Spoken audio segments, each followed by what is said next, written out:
Ghosting. Hi everyone, welcome back to my channel. Before diving into today's topic, I want to say that I have a brand new ebook on the topic of ghosting.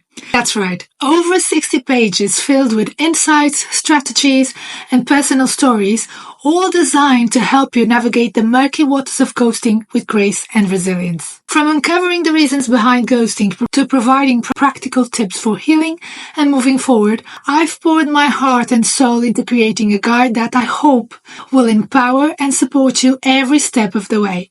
So if you're ready to reclaim your power and find closure in the face of ghosting, I invite you to click the link in the description below to grab your copy of the ebook today. Having this said, in today's video, I want to do a deep dive into the phenomenon of ghosting.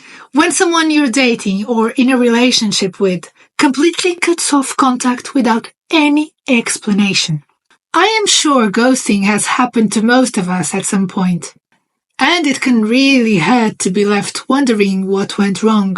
My goal today is to explore the psychology behind ghosting, why people do it, and strategies for coping when it happens to you. Let's get into it. First things first.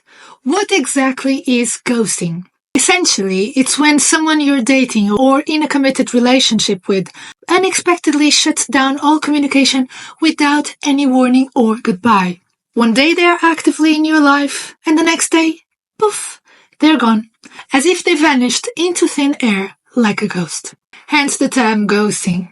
You could have been seeing someone for weeks or months, talking or texting every day, and really starting to develop feelings. But then, suddenly, they just stop responding. No texts, no calls, no explanations, just silence. Pure silence. So, why do people ghost? What's going through their minds when they decide to cut someone off completely? Well, there's a few common motivations. For starters, they may have met someone new they're more excited about dating and don't know how to break it to you. Ghosting feels easier than having the uncomfortable, it's not you, it's me conversation. Or maybe they have simply lost interest in the relationship but don't want to deal with a messy breakup talk. Other times, something unexpected happened in their life that made them withdraw from everything. Or they struggle with avoidant attachment issues that make intimacy hard. In any case, ghosting often says more about the person doing it and their poor communication skills than the person being ghosted. Although it feels very personal, try not to take it as a reflection on your worth or lovability. However, that doesn't mean being ghosted doesn't hurt or leave you with some very real emotional impacts. Some common feelings people have after being ghosted include confusion, endlessly wondering what happened, with no closure or explanations. Inadequacy, feeling you must not have been enough for them to warrant an explanation. Embarrassment, feeling ashamed or duped that you misread the relationship. Another common feeling is self-doubt, second-guessing your judgment, intuition, or desirability. Anger, feeling disrespected that someone could just disappear from your life so coldly.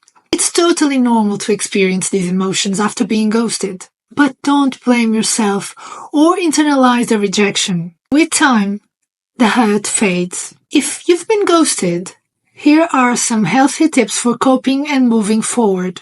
So first, you need to give yourself space to process the anger or hurt, but try not to dwell in it. Leaning on friends who can validate how you feel helps. See it as a reflection of the ghoster's issues, not your worth. Then don't lash out or desperately try to get an explanation that rarely helps. Accept that you may never know why and work on finding closure for yourself. Then, and very important, consider if you missed any red flags you could watch for next time. But don't beat yourself up over it, and know you deserve someone who will communicate with basic respect. With time, like I said, the hurt fades. Frame it as a learning experience when you're ready. Get back out there wiser about boundaries and communication. Now let's move on to another step, how to minimize chances of being ghosted. The best way to handle ghosting is avoiding it where possible. So here are some tips to minimize the chances of it happening. Have the define the relationship talk sooner rather than later so you're clear on mutual expectations. Then look for consistent investment, time, and open communication from them, not hot and cold behavior. If you notice their replies dropping off, ask them about it.